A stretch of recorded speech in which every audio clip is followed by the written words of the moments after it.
Bonjour, on se retrouve encore une nouvelle fois. C'est moi qui viens et c'est vous qui me suivez. Alors, abonnez-vous, on a beaucoup de choses à partager ensemble. Aujourd'hui, nous allons réaliser un détecteur de gaz. Pour cela, nous allons utiliser le capteur MQ2. Pour cela, je vais brancher mon capteur MQ2 à la broche A0 de l'Arduino. J'ai deux LED signalétiques. Une LED qui va indiquer, la LED rouge qui va indiquer qu'il y a la détection de gaz et la LED bleue qui va indiquer que le milieu est clean, propre, clair et l'air est abordable à respirer. Je vais vous montrer un peu les différents éléments, la résistance pour la protection des LED, le nom de chaque élément et les broches de connexion. Voilà ce que vous avez. Maintenant, je vous montre le code très rapidement. Je ne vais pas trop perdre de temps pour ça. Regardez un peu. Après la déclaration des librairies, il faut faire la connexion à l'Arduino. Définir les broches, telles que vous voyez. Vous voyez A0 ici. Pourquoi? Si j'enlève les deux crochets, qu'est-ce qui va se passer? Qui se trouvent comme des apostrophes là, si je les enlève, qu'est-ce qui va se passer? Je verrai que le code va me signaler, comment on appelle, une erreur. Et pourquoi? Parce que le A0, le A d'abord a un caractère. C'est une chaîne de caractères. Donc, pour déclarer les chaînes de caractères dans la programmation, ceux qui maîtrisent l'algorithme savent de quoi je parle. Il faut utiliser des apostrophes. En bref, après la déclaration des broches, je passe maintenant à la concentration pour laquelle mon buzzer doit être activé, c'est-à-dire je dois signaler la détection des gaz. La concentration, moi j'ai mis 300 ppm. Donc, si vous voulez, vous pouvez changer, vous pouvez mettre 250, ça dépend du milieu ou bien du type de gaz que vous voulez utiliser.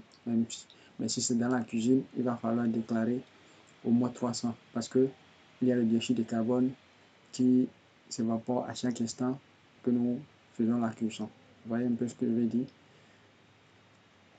Mais si c'est dans un endroit où je dois avoir vraiment un niveau de gaz, d'impureté de l'air totalement bas, vous devez diminuer cette valeur-là pour mettre à 200. Donc, pour les systèmes d'automates qu'on conçoit très souvent, qu'est-ce qu'on fait? On utilise la valeur 200 pour la concentration afin de déclarer, relever le niveau de la détection. La configuration des broches. Donc, j'ai défini un setup. Ça, c'est moi ma définition. Vous pouvez modifier autant que vous désirez. Donc, l'état de LED, la déclaration, l'état à la base, initialisation, il faut que tous les éléments soient à l'état bas. Sinon, j'aurai des alertes, des fausses alertes. Par la suite, je définis une fonction loop. Vous voyez ce que j'ai fait?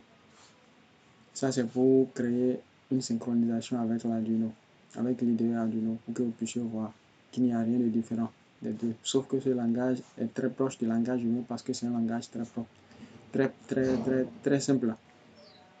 Voilà. Donc, l'état du buzzer qui doit biper. Vous voyez? Après ça, vous avez maintenant les conditions. À quelles conditions la LED doit s'allumer, quelles conditions la LED doit s'éteindre, ainsi de suite. Il n'y a rien de compliqué là. Si vous faites la déclaration plus haut, comme il faut, vous avez réussi votre projet. Et ici, ce que je veux voir au niveau de la console. Il n'y a rien d'extraordinaire. Vous pouvez modifier autant de fois que vous voulez. Et enfin, je clôture quand j'utilise try, je dois fermer avec except. À la fin, à ce niveau, qu'est-ce que je fais? Quand je vais exécuter le code, je vais commencer les mesures. Et si je vais arrêter les mesures, je peux taper sur CTRL-C.